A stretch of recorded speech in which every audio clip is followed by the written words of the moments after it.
Okay, let's get into this. Forget maybe everything you've thought about finding the one. Today's deep dive explores something pretty profound and honestly a bit challenging.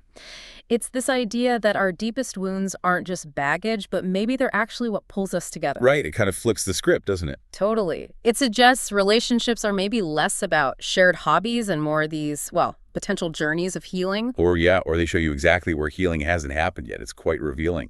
So how does that actually work, this idea that trauma attracts trauma? Well, it appears that when two people really connect, fall into what we call love, it's often their histories kind of recognizing something in the other person.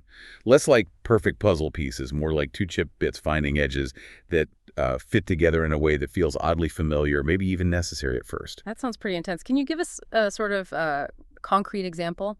Yeah, sure. Our research indicates a common pattern. Say you have someone with what's called abandoned child trauma, maybe parents who are just not there, emotionally or physically. Then they meet someone who's incredibly attentive, maybe too attentive, like really good at taking care of people, down to giving remote advice on tiny details. Okay. That intense care. It's like water in the desert for that old abandonment wound. It feels amazing. Right. So the need meets the provider. What's the flip side? What's going on with the caregiver? Exactly. Now, that partner, the one doing all the caring, we often find they might have experienced something like engulfment trauma. Maybe parents who were super protective, always worried, kept them on a really short leash.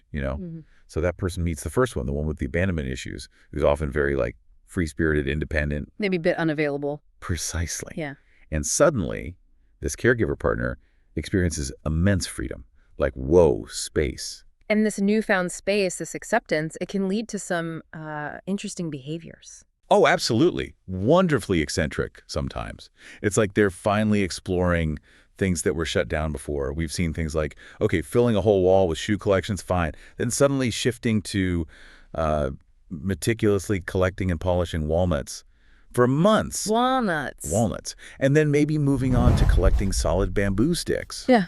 Displayed on, say, lipstick racks. Wow. Okay, bamboo on lipstick racks. That's specific. It is, but the point isn't the collection itself, right? It's the partner's acceptance of this quirkiness. That acceptance is the healing balm for the old engulfment trauma. So the purpose then, from this viewpoint, is what exactly? The core idea really is that you enter a close relationship to use the other person as a kind of mirror, a catalyst maybe.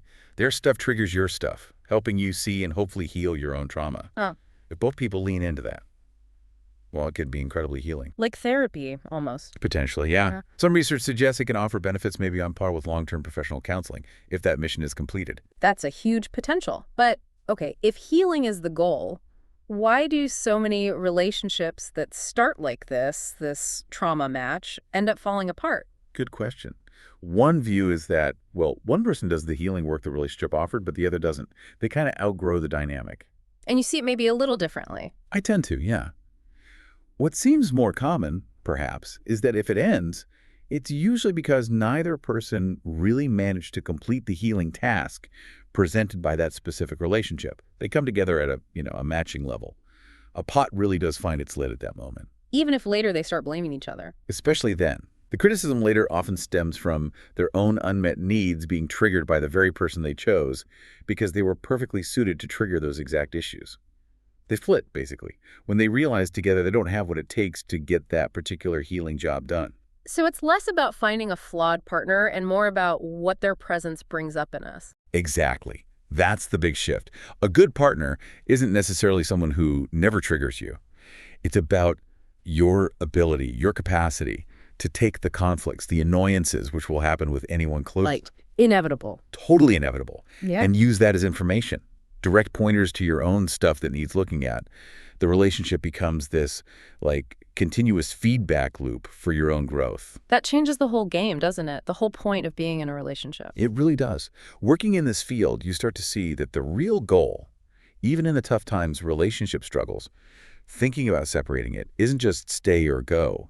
The deeper meaning is, How the whole experience, the struggle itself, is driving your personal growth, pushing you towards, you could say, perfecting your character. Facing any difficulty that way could speed things up. Facing any of life's big challenges with that mindset, yeah, it seems to accelerate personal development pretty dramatically. Wow.